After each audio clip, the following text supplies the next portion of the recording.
One of those characteristics was direction of the muscle fibers or the direction or the arrangement of the fascicles. So as we can see, there are various arrangements of fascicles. There is the circular, and the example that you need to know is the one on this slide. See the orbicularis oris or oculi, which is around the eye, is circular. The next one is convergent, where the fascicles converge on a single tendon insertion. And the example would be the pectoralis major. The third is parallel, where the fascicles run in a parallel axis, like a strap-like muscle. And the best example of this is the sartorius, a very long muscle. The next is the fusiform, and that would be like the biceps brachii. The next category is pinnate, and pinnate has three different forms. Pinnate means they're short fascicles attached obliquely to the central tendon running the length of the muscle. And the example here would be the rectus femoris. And that one happens to be bipinnate, which is one of those forms. So unipinnate is a form of pinnate, means the fascicles attach only to one side of the tendon, and that would be like the extensor digitorum longus. And the extensor digitorum longus, its function is to extend digits. So there's one in the hands, the fingers, and one in the toes. We talked about bipinnate. The last is multipinnate, where there are a lot of fascicles and they appear as feathers that are inserting into one tendon, like the deltoid. The deltoid is a very powerful muscle as an arm abductor, and it has so many different fascicles. Our next slide is on the lever system. So this concerns how skeletal muscles move in order to generate leverage. There's three components of the lever system.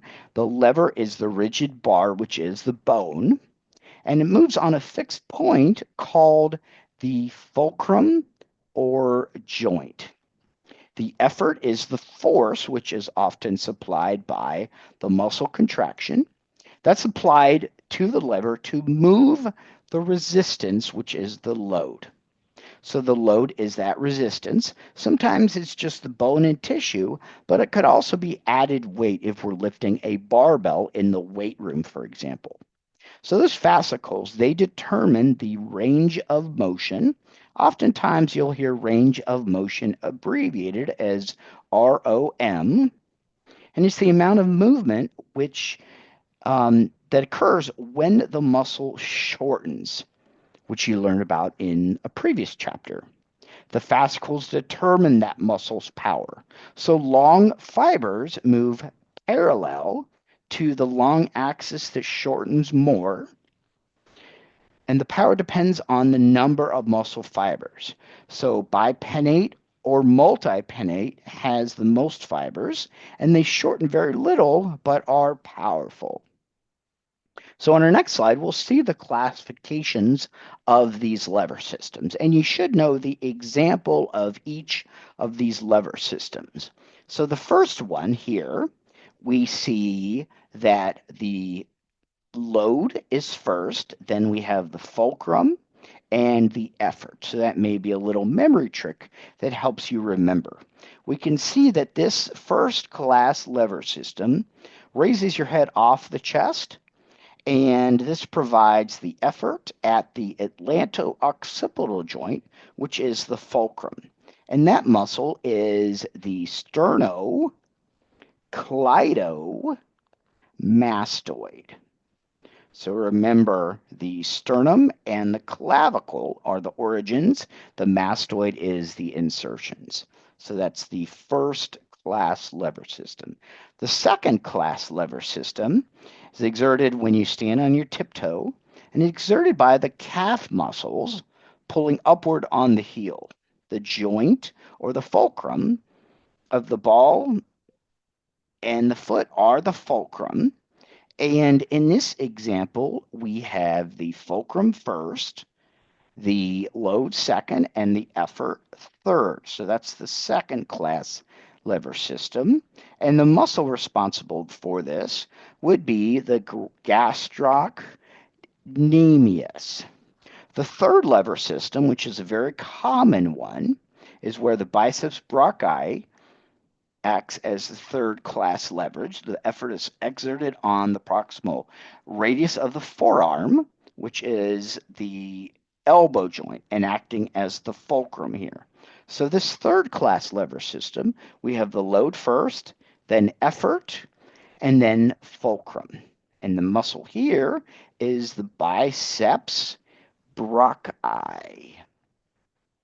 So when we name skeletal muscles of the body, it's pretty amazing to consider that we have greater than 600 muscles. Don't worry, you're not responsible for them, but you are responsible for some of them. The muscle tables that you'll find in the chapter include a description, which shows the location relative to other muscles, the origin and the insertion, usually a joint between, there's usually a joint between the origin and insertion, the action, which is the same as the function, the movement that the contraction causes, and finally the innervation, the name of the major nerve that supplies the muscle.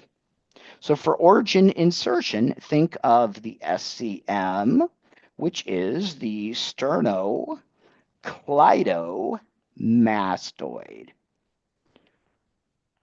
So on a lab practical, you'd probably have to write out sternocleidomastoid.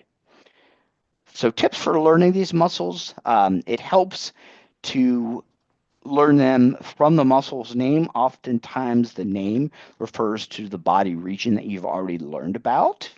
Read the description in the table and identify it on the figure. So that helps you to relate the location and description.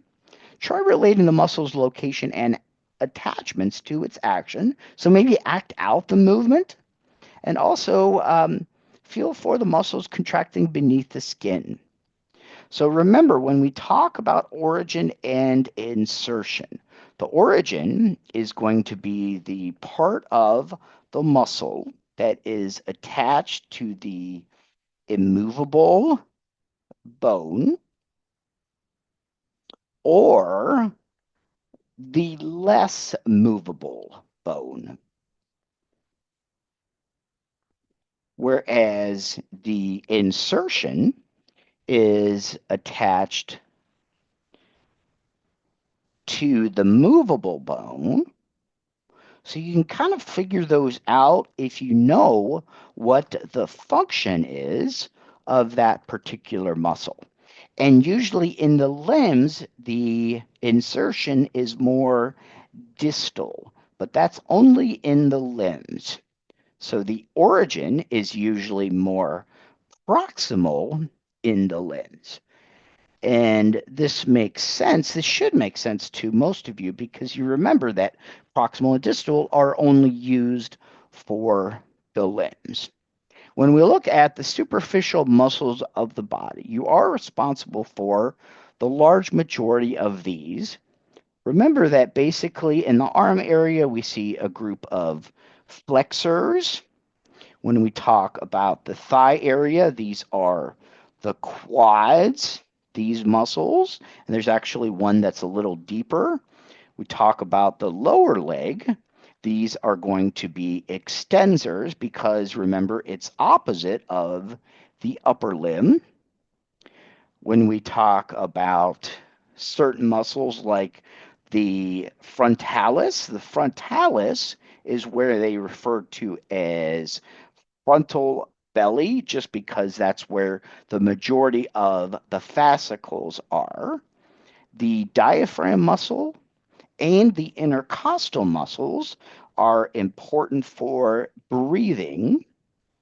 When we look at the lower part of the body, like the gastrocnemius muscle and the soleus muscle, both of those muscles are responsible for plantar flexion.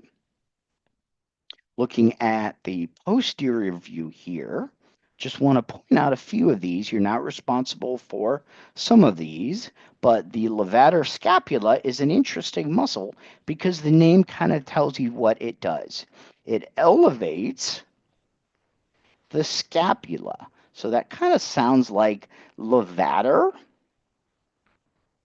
And then we have over here where it says occipital belly, the same as the frontal belly, where it's the occipitalis.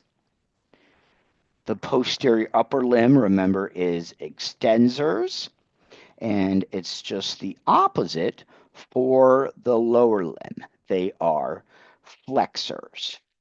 So we'll be going through the rest of this chapter on a lot of these more specifically. So certainly temporalis masseter, trapezius deltoid, triceps, biceps, brachialis, pronator, brachialis, the ones that I am highlighting.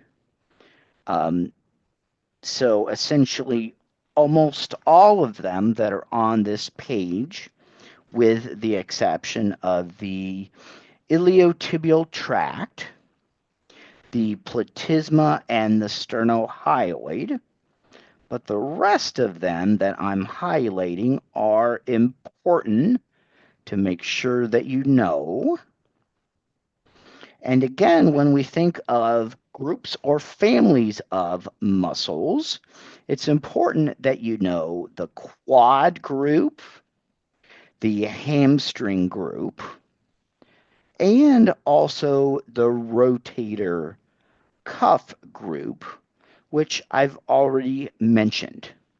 So I'll just go through and highlight the rest of these. For the rhomboids, you should know what they do, but it's not important that you know the difference between the minor and the major, triceps brachialis, and really the extensor group for the forearm, the gastrocnemius soleus, calcaneal tendon. Some of these, as you can see, are repeated from the anterior side, which makes it nice. And we can see the hamstring group as well here. And again, you're not responsible for major or minor for the rhomboids, but you should know what they do.